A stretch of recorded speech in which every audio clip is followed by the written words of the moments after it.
এবার 2025 আইপিএল শুরুর আগে আবারও মহা চমক দিল কলকাতা নাইট রাইডার্স, যেটি হচ্ছে আবারও বিধ্বংসী বিদেশি ক্রিকেটার নিতে চলেছে কলকাতা নাইট রাইডার্স। তবে সেই ক্রিকেটারের নাম জানার জন্য সম্পূর্ণ ভিডিওটা দেখার অনুরোধ রইল। চলুন শুরু করি। তবে এবার কলকাতা নাইট রাইডার্স 2025 আইপিএল এর জন্য দলে নিয়েছে মোট 23 জন ক্রিকেটারকে।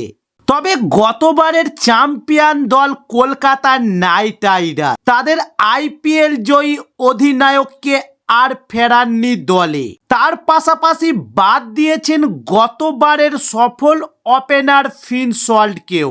কিন্তু এখন এরই মাঝে শোনা যাচ্ছে যে কেকেআর 2025 আইপিএল এর জন্য আর এক বিধ্বংসী বিদেশি ক্রিকেটারকে কিনতে চলেছে এবার। আসলে কলকাতা নাইট রাইডার্স যেসব প্লেয়ারদের কিনেছিল তাদের মধ্যে ছিলেন সাউথ আফ্রিকার পেসার এন্ড্রিক নোকেয়া।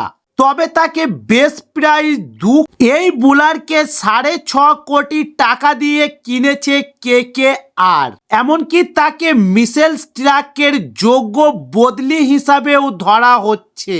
তবে এরই মধ্যে এসছে দুঃসংবাদ যে গুরুতর চোট পেয়ে অনির্দিষ্ট কালের জন্য মাঠের বাইরে গেলেন কেকেআর এর এই জোরে বোলার। তবে জানা গিয়েছে যে পাকিস্তানের বিরুদ্ধে টি-20 সিরিজ খেলতে গিয়ে এন্ড্রিক নোকেয়া গুরুতর চোট পেয়েছেন।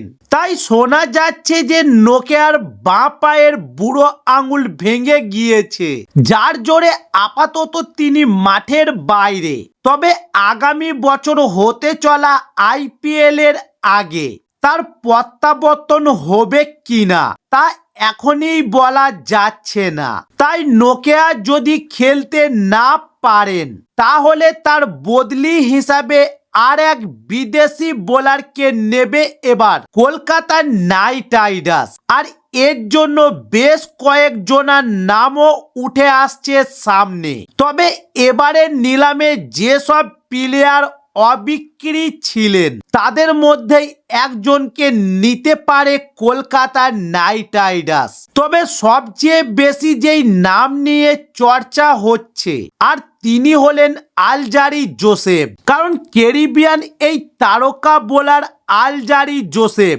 নোকেয়ার ভালো বিকল্প হতে পারে বলে ধারণা নাইট ম্যানেজমেন্টের। এছাড়াও এবার ওয়েস্ট ইন্ডিজের প্রাক্তন প্লেয়ার ড্রেন ব্রাভো এবার কেকেআর এর মেন্টর হয়ে এসছেন।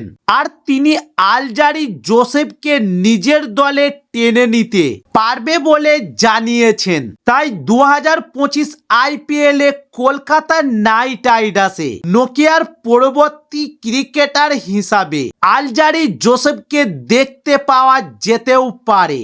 তবে শেষ পর্যন্ত কি হতে চলেছে সেটা জানতে হলে আমাদের চ্যানেলে নতুন হলে চ্যানেলটি সাবস্ক্রাইব করে সঙ্গে থাকুন।